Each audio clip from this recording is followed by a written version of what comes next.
आज हम लोग इस वीडियो के माध्यम से विशुद्धि चक्र के बारे में जानकारी लेने वाले हैं। कृपया वीडियो को पूरा देखें, क्योंकि इसके जागरण से कायाकल्प तो होता ही है, साथ ही जो शक्ति प्राप्त होती है वह खत्म नहीं होती, वह ज्ञान से पूर्ण होती है। व्यक्ति को वर्तमान के साथ साथ भूत भविष्य का भी ज्ञान होने लगता है। इसी के साथ इसका स्वरूप अमरत्व प्रदायक अमृत के रूप में बदल जाता है। योगियों के हमेशा युवा रहने का रहस्य विशुद्धि चक्र के जागरण से संबंधित है। हम सब ने सुना है, एक ऋषिमुनि कई सालों तक जीते थे, इसके साथ ही लंबे समय तक जवान भी रहते थे। परंतु ऋषिमुनि हमेशा जवान रहने के लिए कई चमत्कारी तरीका अपनाते थे। तो आइए जानते हैं उनके बारे में ये खास बातें। चक्र जागरण के लिए योग सबसे आसान माध्यम है। कुंडलिनी के 7 चक्रों में से 5वां चक्र यानी विशुद्धि चक्र शुद्धिकरण का केंद्र है। इसका संबंध जीवन चेतना के शुद्धिकरण व संतुलन से है। योगियों ने इसे अमृत और विष के केंद्र के रूप में भी परिभाषित किया है। विशुद्धि चक्र की साधना से एक ऐसी स्थिति प्रकट होती है जिससे जीवन में अनेकों विशिष्ट आध्यात्मिक अनुभूतियां आती है। इससे साधक के ज्ञान में वृद्धि होती है। जीवन कष्टप्रद न रहकर आनंद से भरपूर हो जाता है। तो सबसे पहले जान लेते हैं कि ये चक्र हमारे शरीर में होता कहाँ है। यह चक्र ग्रेव जालिका में गले के ठीक पीछे स्थित है। इसका क्षेत्र गले के सामने या थायराइड ग्रंथि पर है। शारीरिक स्तर पर विशुद्धि का संबंध ग्रसनी व स्वर यंत्र तंत्रिका जालकों से है। योग शास्त्रों में इसे प्रतीकात्मक रूप से गहरे भूरे रंग के कमल की तरह बताया गया है, मगर कुछ साधकों ने इसका अनुभव 16 पंखुड़ियों वाले बैंगनी रंग के कमल की तरह किया है। ये 16 पंखुड़ियां इस केंद्र से जुड़ी नाड़ियों से संबंधित हैं। हर पंखुड़ी पर संस्कृत का एक अक्षर चमकदार सिंदूरी रंग से लिखा है। अं आ इन ई उ ऋण ऋण लृण लृण ए ओ अ। यह आकाश तत्व का प्रतीक है। विशुद्धि चक्र के उस साधक के लिए जिसकी इंद्रियां निर्दोष व नियंत्रित है। विशुद्धि चक्र के जागरण की सरल साधना नादयोग है। योग शास्त्रों में विशुद्धि और मूलाधार स्पंदनों के 2 आधारभूत केंद्र माने गए हैं। नादयोग की प्रक्रिया में चेतना के ऊर्ध्वीकरण का संबंध संगीत के स्वरों से है। हर स्वर का संबंध किसी एक चक्र विशेष की चेतना के स्पंदन स्तर से संबंधित होता है। बहुधा वे स्वर जो मंत्र, भजन व कीर्तन के माध्यम से उच्चारित किए जाते हैं, विभिन्न चक्रों के जागरण के समर्थ माध्यम हैं। सारे गाम की ध्वनि तरंगों का मूलाधार सबसे पहला स्तर एवं विशुद्धि 5वां स्तर है। इनसे जो मूल ध्वनियां निकलती हैं, वही चक्रों का संगीत है। ये ध्वनियां जो विशुद्धि यंत्र की 16 पंखुड़ियों पर चित्रित हैं, मूल ध्वनियां हैं। इनका प्रारंभ विशुद्धि चक्र से होता है। इनका संबंध दिमाग से है। नादयोग या कीर्तन का अभ्यास करने से मन आकाश की तरह शुद्ध हो जाता है। विशुद्धि चक्र के देवता सदाशिव हैं, जिनका रंग एकदम श्वेत है। उनकी 3 आंखें, 5 मुख व 10 भुजाएं हैं और वे एक व्याघ्र चर्म लपेटे हुए हैं।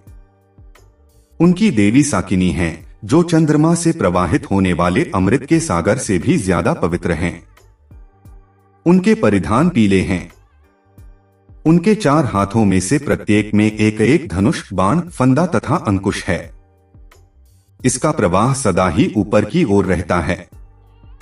ये आज्ञा चक्र के साथ मिलकर विज्ञानमय कोश के आधार का निर्माण करता है, जहां से अतीन्द्रिय विकास शुरू होता है। योग शास्त्रों में ऐसा स्पष्ट उल्लेख है कि सिर के पिछले भाग में बिंदु स्थित चंद्रमा से अमृत का स्राव होता रहता है। यह अमृत बिंदु विसर्ग से व्यक्तिगत चेतना में गिरता है। इस दिव्य द्रव को अनेक नामों से जाना जाता है। वेदों में इसे ही सोम कहा गया है। बिंदु और विशुद्धि के बीच में एक अन्य छोटा सा अतीन्द्रिय केंद्र है। इसे योगियों ने ललना चक्र कहा है। जब अमृत बिंदु से झरता है तो इसका भंडारण ललना में होता है। कुछ अभ्यासों जैसे खेचरी मुद्रा आदि से अमृत ललना से स्रावित होकर शुद्धिकरण के केंद्र विशुद्धि चक्र तक पहुंचता है। जब विशुद्धि जागृत रहता है तो यह दिव्य द्रव वहीं रुक जाता है और वहीं पर इसका प्रयोग कर लिया जाता है। इसी के साथ इसका स्वरूप अमरत्व प्रदायक अमृत के रूप में बदल जाता है। योगियों के हमेशा युवा रहने का रहस्य विशुद्धि चक्र के जागरण से संबंधित है। जो भी व्यक्ति विशुद्धि चक्र को जागृत कर लेता है, उसकी मानसिक क्षमताओं के तीव्र विकास के कारण उसकी श्रवण शक्ति बहुत तेज हो जाती है। मन हमेशा विचार शून्य स्थिति में व भय और आसक्ति से मुक्त रहता है। ऐसा व्यक्ति कर्मों के परिणामों की आसक्ति से हमेशा मुक्त रहकर अपने साधना पथ पर अग्रसर रह सकता है। यह चक्र शरीर निर्माण के लिए अत्यंत महत्वपूर्ण है, क्योंकि यह चक्र आकाश तत्व प्रधान है और शरीर जिन 5 तत्वों से मिलकर बनता है उसमें एक तत्व आकाश भी होता है। आकाश तत्व शून्य है तथा इसमें अणु का कोई समावेश नहीं है। मानव जीवन में प्राण शक्ति को बढ़ाने के लिए आकाश तत्व का अधिक महत्व है। यह तत्व मस्तिष्क के लिए आवश्यक है और इसका नाम विशुद्ध रखने के कारण यह है कि इस तत्व पर मन को एकाग्र करने से मन आकाश के समान शून्य हो जाता है। अब विशुद्ध चक्र में शून्य यानी आकाश मुद्रा में बैठे। मध्यमा अंगुली को मोड़कर अंगुष्ठ के मूल में लगाएं और दबाएं। शेष अंगुलियां सीधी रखें। विशुद्ध चक्र में तनाव डालें। अनाहत चक्र में मन लगाएं, कूटस्थ में दृष्टि रखें। अपनी शक्ति के अनुसार 16 बार लंबा श्वास लेवे और छोड़े। श्वास को रोकना नहीं है। विशुद्ध चक्र को व्यष्टि में सुतल लोक और समिष्टि में जन लोक कहते हैं। इस चक्र को महाभारत में श्री युधिष्ठिर का चक्र कहते हैं। श्री युधिष्ठिर का शंख अनंत विजय है। ध्यान कर रहे साधक को दिव्य शांति लभ्य कराते हैं श्री युधिष्ठिर जी। विशुद्ध चक्र में ध्यान करने से प्रवाह ध्वनि सुनाई देगी। इधर असंप्रज्ञात समाधि या सारूप्य समाधि लभ्य होती है। असंप्रज्ञात का अर्थ निस्संदेह। साधक को सगुण रूप में यानी अपने अपने इष्ट देवता के रूप में परमात्मा दिखाई देते हैं।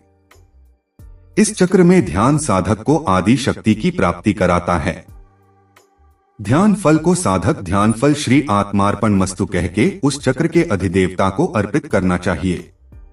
विशुद्ध चक्र में आरोग्यवान यानी साधारण व्यक्ति को 24 घंटे 384 मिनटों में 1000 हंस होते हैं। असंप्रज्ञात समाधि या सारूप्य समाधि लभ्य होने से संसार चक्रों से विमुक्त होकर साधक सांड के जैसा परमात्मा की तरफ दौड़ पड़ता है। इसी कारण तिरुपति श्री वेंकटेश्वर स्वामी चरित्र में विशुद्ध चक्र को वृषभाद्रि कहते हैं। तो ये थी विशुद्धि चक्र की कुछ जानकारियां।